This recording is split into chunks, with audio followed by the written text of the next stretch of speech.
Hey everyone, my name is Isaiah, aka Tobias, and it's no secret that America #1, baby!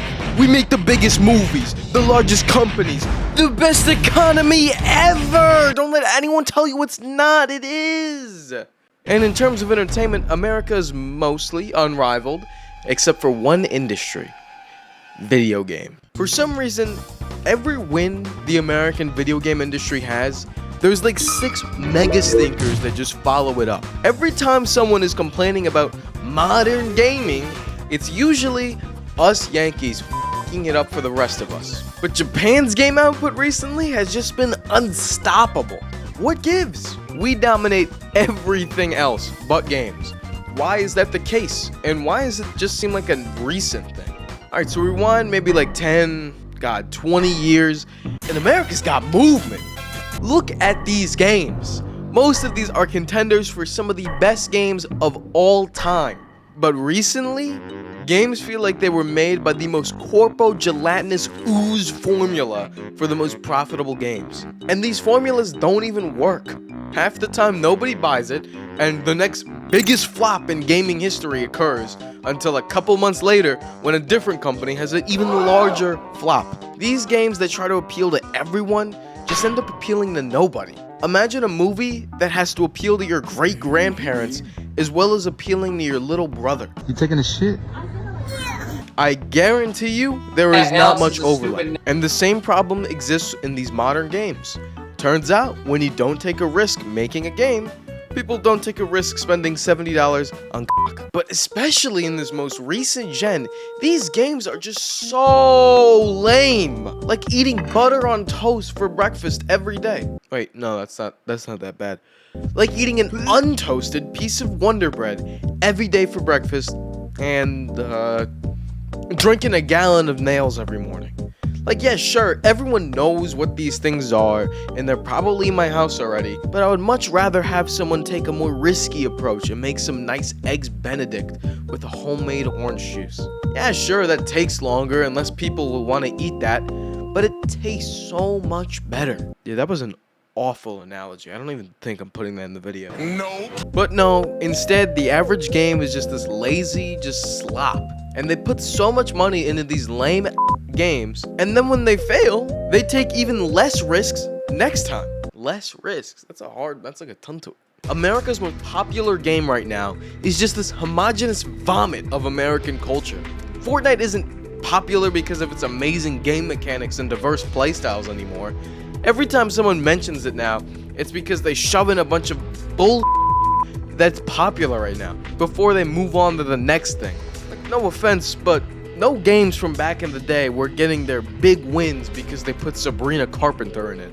But Japan's games, oh man. My top games of the 2020s have basically all been Japanese games. Elden Ring, Tears of the Kingdom, Resident Evil 4 Remake, Resident Evil Village, Monster Hunter, Pikmin 4, Mario Wonder, Yakuza. Just flawless. Kind of flawless, but flawless games that I could replay right now. Put a controller in my hands, I'm picking one of these games. And yeah, there were some American games that came out this decade that I crushed and just really enjoyed as well. But each of them just had some glaring flaw that I just can't look over when I play it.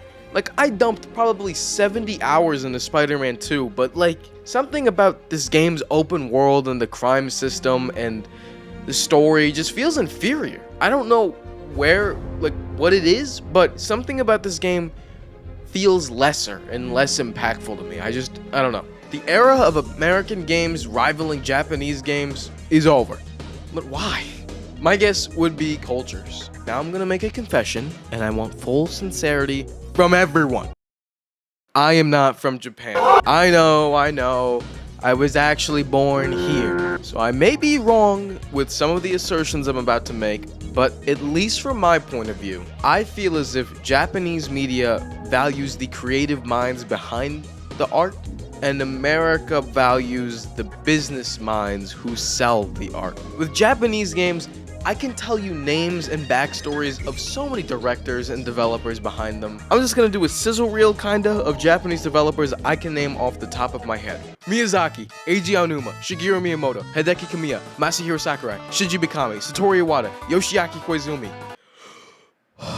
I'm not doing anymore. And I could do the same for a lot of American games, but not any new ones, only ones from at least the last decade. Like, I can tell you that Vince Zampella is one of the founding fathers of Call of Duty, but I have no clue the name of any creative behind some of the newer games. However, I can tell you the asshole CEO who owns the company who makes these games, and that's my point. American games nowadays, more than ever, seem like a checklist of everything that is profitable rather than what is fun. Long gone are the days of American indie crews of a bunch of nerds getting together and creating some of the most inventive, fantastic games ever. Now, it just feels like corporate suits creating what is mathematically the most precise game to make millions of dollars and somehow still it up. And Japan isn't completely absolved from sin.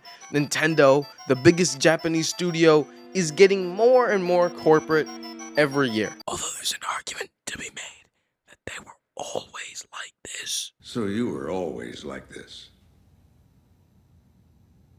And for every banger Japan makes, they have like a ton more weirdo that would never fly in America. But still, until us Americans can let go of our free enterprise, I love free markets and enterprise and corporations, I love monopolies, I love big companies, then we will constantly stay behind our friends from across the pond, and gaming from at least America will never be as good as it used to be.